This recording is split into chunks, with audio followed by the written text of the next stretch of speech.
What about isolationism? We'll get into exactly what that is. This is something that has occurred throughout US history. It's something that's popping up now. You might hear of you might have heard of the America First movement. That's just kind of one flavor of isolationism. But there's definitely, compared to just like group consciousness and solidarity across group identities, this is leaning more towards the ideological side of things. And as you might be able to tell, being isolationist might not be fully, purely based on ideological principles. Not much is for most people. But yes, it's definitely on the rise. And we got to ask why.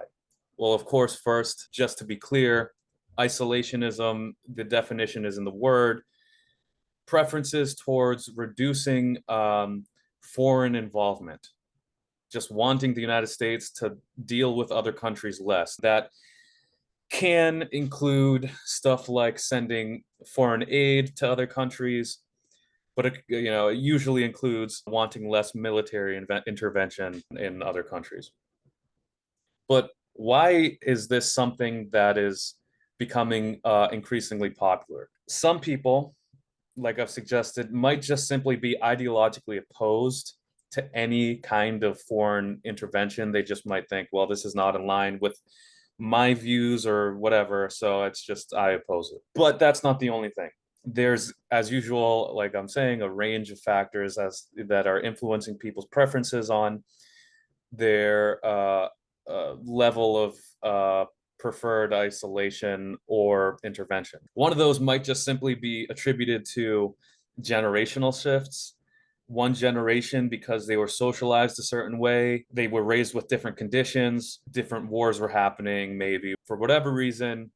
Older generations might simply be more okay with interventionism than younger generations. I'm not totally sure on what the data suggests. I'm pretty sure that it tends in that direction where younger people are just less supportive of intervention, and intervention is just generally the kind of opposite of isolationism. The thing is, even though that it's something rooted, oftentimes this preference towards isolation is rooted in ideological principles to some extent, it's something that exists on both the left and the right. And of course, everybody has different ideological reasons and other reasons for preferring isolationism. So here's an example. Take an economic conservative, right? They want less government, they want smaller government, less taxes, stuff like that. There are some who are isolationist. That doesn't cleanly map onto a clear left-right ideological spectrum, right? Because usually intervention happens on behalf of some kind of American interest, oftentimes a corporate interest, right?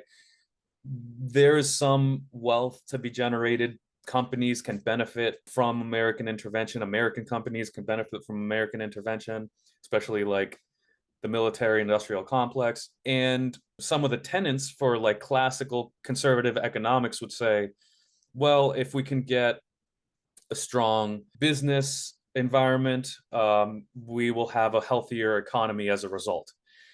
Well, you might believe that the government should get out of the way of companies and foster the generation of wealth, but still be opposed to intervening in other countries. The point is, this is looking like a completely different dimension of politics, right?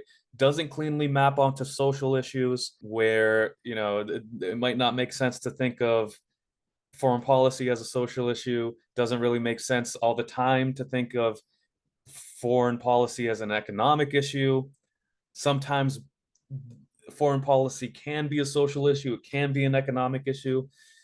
But when it comes down to it, people's place on the left-right ideological spectrum might not tell us much about what they prefer in terms of foreign policy. Okay, so this adds, instead of the classic one dimension or even two dimensions, economic, social, a potential third dimension on foreign policy. And like I've said before, there might be another one on race, religion, a bunch of different dimensions of ideology that can all work in very convoluted, complex ways in order to form somebody's full diverse set of ideological beliefs. All right, so here would be our foreign policy perspective on the weird axis over here. This could be our social issues again, and this could be our economic issues, okay, if you wanted to visualize it. Now, why might people justify their preferences towards isolationism, especially on an ideological, from an ideological standpoint, which is oftentimes the justification itself? This might seem kind of obvious, but it might come from just an opposition to interventionism, right? It's not necessarily that they prefer that the United States doesn't get involved in other countries' business, but it's that they're more worried about what interventionism is. They're more worried about interventionism. They're strictly opposed to that. So because they're opposed to it, they're more supportive of just staying out of it in general. One example of why people might be opposed to interventionism is because they have a zero sum perception of, say, for example, foreign aid versus domestic aid, right? Money spent in another country is not money spent here in the United States. And we'll talk about that a little bit more too. But right now, I want to talk about like the moral angle of this a little bit, okay? There has been this idea, you might say it's an ethic, a moral code, or whatever. The idea that with great power comes great responsibility. And I'm just going to call that the Spider-Man ethic. For people who are opposed to interventionism or support isolationism, right? They might just reject this kind of logic, this kind of moral system, this ethic, right? They might not think that, oh, just because you have the power doesn't necessarily mean you have to do something, that it's morally righteous to intervene in foreign affairs. And again, this is a disagreement over, right versus wrong. Some people might even view these messages coming from massive media conglomerates as being kind of like interventionist propaganda, and there's probably some validity to that. But on the other hand, it could also be helpful propaganda from a certain perspective for like wealthy people to not be totally short-sighted and self-interested, so that like they can convince wealthy people to, instead of just constantly accumulating their own wealth, maybe doing something with it that can benefit society. So I mean, sometimes propaganda works in multiple ways, but yes, indeed, not everybody buys into this message, okay? All right, but let's talk about the zero sum perspectives that can lead people to support isolationism, um, and oppose interventionism. So zero sum in politics is the perception that any kind of gains for one actor uh, amounts to a relative loss for the other actor. Okay, that's where the zero comes in. You take from one, you give to another. At the end, there's net zero. And this kind of thinking, okay, it's not necessarily axiomatic. It's not necessarily true. Some people think it's definitionally true that the world works this way. I argue that in not all cases, but it does work like this in some cases, and it applies to, broadly speaking, it applies to group relations. This perspective itself applies to group relations, and there's some truth to the idea that there's, when you take from one, you give to another. When you give from one, you take from another. Okay, we'll get there. Problem is that this is what I consider overly dimension specific. Okay, just talked about dimensions. We're focusing too much. The world is multifaceted. There's a lot of lines going everywhere. It's complicated. When you think when you're thinking in terms of zero sum, taking away from one will necessarily, when you're thinking about that, you're thinking too much on one spectrum, one factor here, when there's way more to consider. There are other alternatives, right? So I'm gonna kind of explain what I'm talking about here.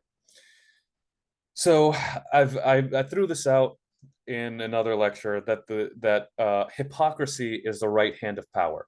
Okay, you'll see what I mean when you see political leaders being hypocritical. Okay, it happens all the time. If indeed hypocrisy is the right hand of power, then specificity is the pointer finger. Okay, look at the pointer finger over here, telling you to look that way because there is no other way to look. Even though there's a nice oasis chilling right behind this pointer finger pointing in the opposite direction, leading you away from what you might really want. So when I say dimension specificity, I mean when people focus too much or almost entirely, if not entirely, on a single facet of an issue, one dimension of the issue, while ignoring alternative solutions or framings of that issue. In other words, it's the oversimplification of an issue so that there is a false dilemma created. Or if not a false dilemma created, at least some limiting of possible alternatives to make it seem like other alternatives don't exist. Okay, so what are some examples here to make this a little bit more concrete? Well, we've already heard of them, actually. For example, opposing DEI because you're worried about backlash rather than proposing or supporting alternatives is an example of dimension specificity. If you're saying, well, DEI doesn't work because it makes people feel uncomfortable and there's reverse discrimination and workplace satisfaction, all that.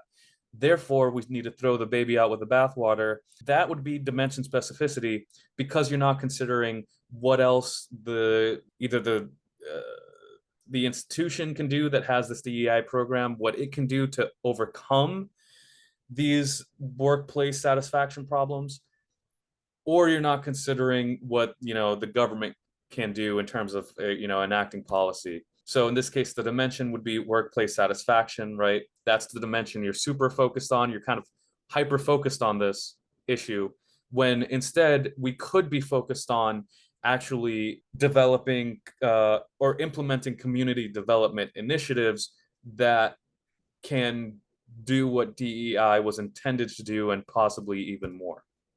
Or you could be working, like looking at creative solutions to ameliorating workplace satisfaction problems. And some people who support DEI are not too dimension specific on this issue and are indeed, instead of like debating on whether or not workplace satisfaction is a problem, they're kind of like agreeing that yes, it could be a problem and let's see what we can do about that. So that would be less dimension specific than two people arguing about whether or not we should worry about workplace satisfaction if we're achieving more diversity in the workplace. Okay. Another example that we've also seen is, the federal debates about federal government. I mean, about taxing the rich versus cutting spending in order to fund the government. And this is one of those false dilemmas because the federal government is not really funded this way.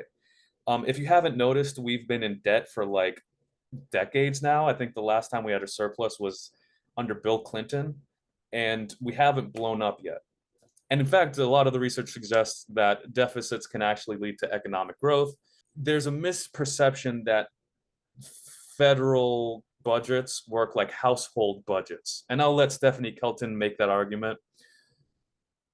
Ultimately, though, the government does not rely on the federal government. State taxes, state governments do. Federal government does not rely on your taxes to fund itself because it can simply print money, its own money. Okay. And it does that. It has been doing that. It's simply a fact. But the thing is, because it gives a great issue to fight over for Democrats and Republicans, no, we need to tax the rich so we get our fair share. No, no, no, no, we need less government spending because too big government leads to more corruption or whatever it is. All pointing the finger in the wrong direction. Okay. In the direction of like, no, no, no, in the direction of pretty much misguided view on how the federal government works and how it's actually funded, right? So in this case, the dimension that is overly specific is this government funding based on how much revenue it has and its debt and its deficit.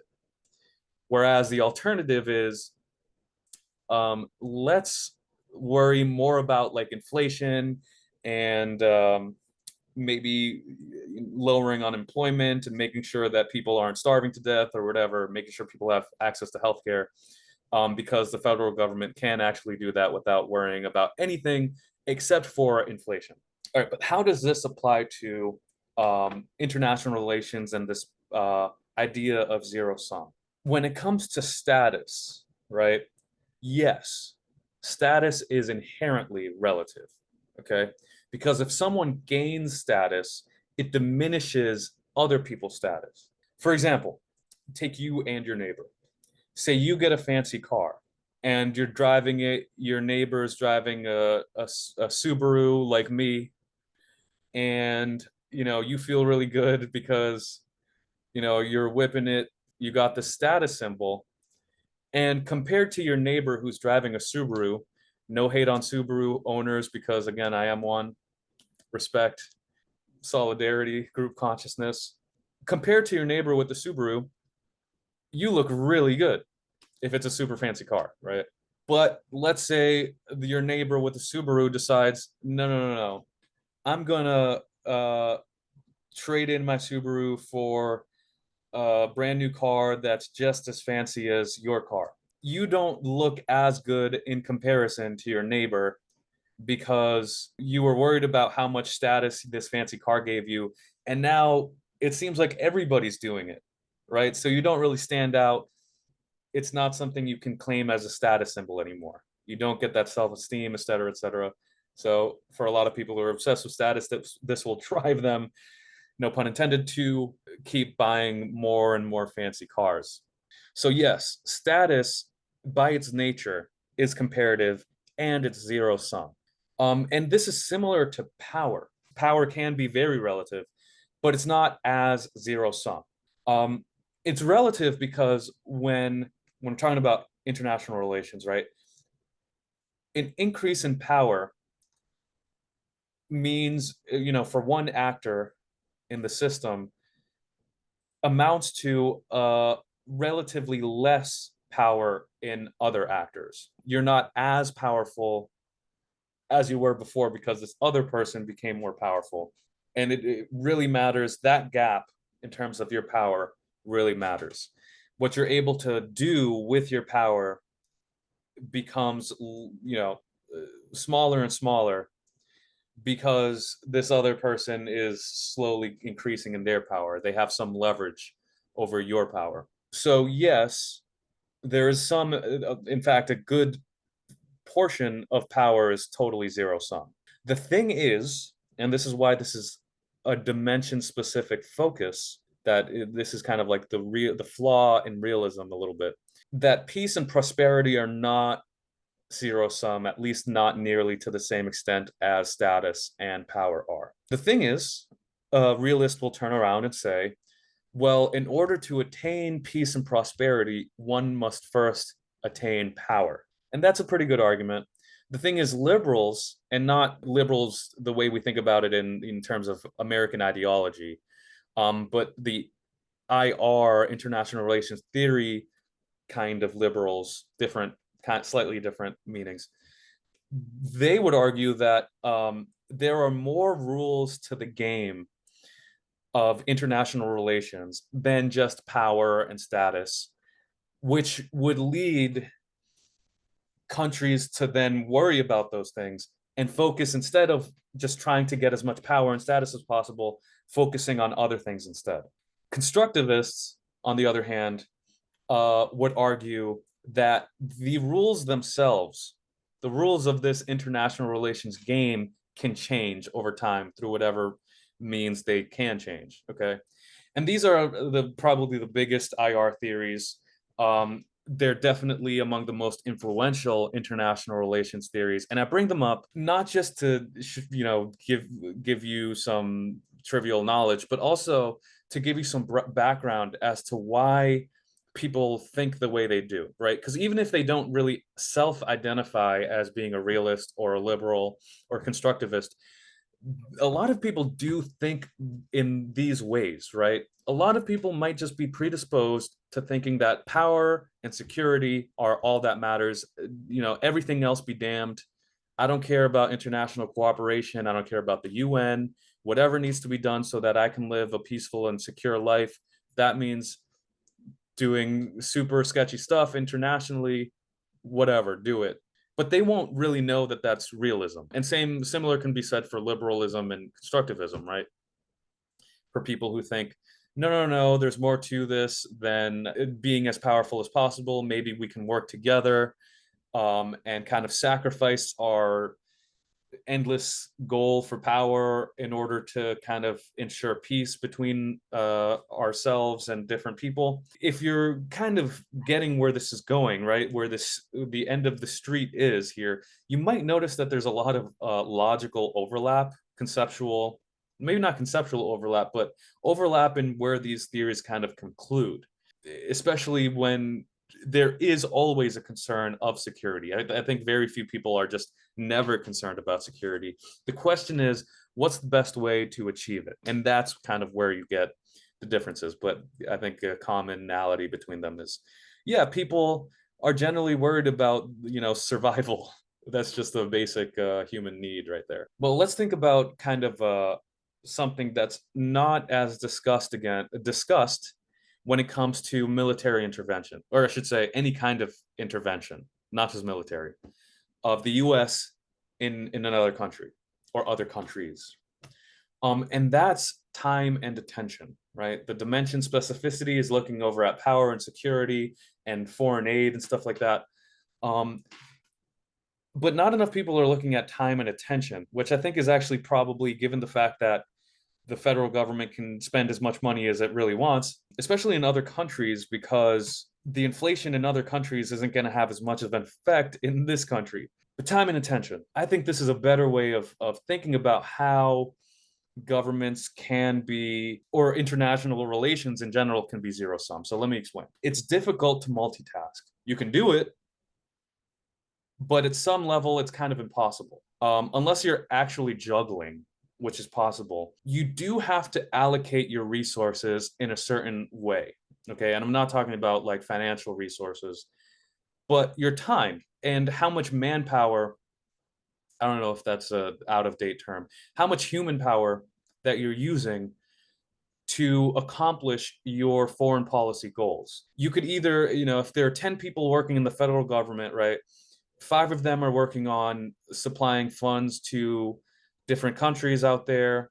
I should say, let's say there are 10 people in the State Department, okay, and the CIA and all the agencies that deal with foreign relations. There are 10 people there. 5 of them are dealing with, sending money to different places and weapons to different places and stuff like that. 3 of them are dedicated to spying or whatever. That leaves 2 people left to try to develop stronger diplomatic ties with other countries or something like that. Also, if the president of the United States is spending a lot of their time focusing on these issues, that's time that they could have spent focusing on other issues and advocating for other issues. In defense of isolationists, right, if the president or other politicians, right, doesn't just necessarily need to be the president, could be any political leader, says, why even talk about foreign relations? Let's just not talk about that at all and dedicate our entire time to arguing about domestic policy. Well, they would, by definition, have more time and attention spent on domestic policy. There's no doubt about that. And maybe that could be good for creating preferable domestic policy. I think that an exception to this is sometimes there are root causes you can talk about that apply to all different kinds of issues, which would kind of avoid this dimension specificity problem where you're focusing on one facet of an issue or one issue that's heavily interrelated with other issues. And if you talked about how they're connected, you're probably better off in terms of efficiently using your time and your resources, whatever it might be, and maybe better at solving all problems generally in a more efficient way. All right, so like I said, yes, the United States, could be spending too much time or attention on foreign policy when it could be talking about domestic stuff. And that's not to say that's necessarily correct. I'm saying that this is just something to keep in mind.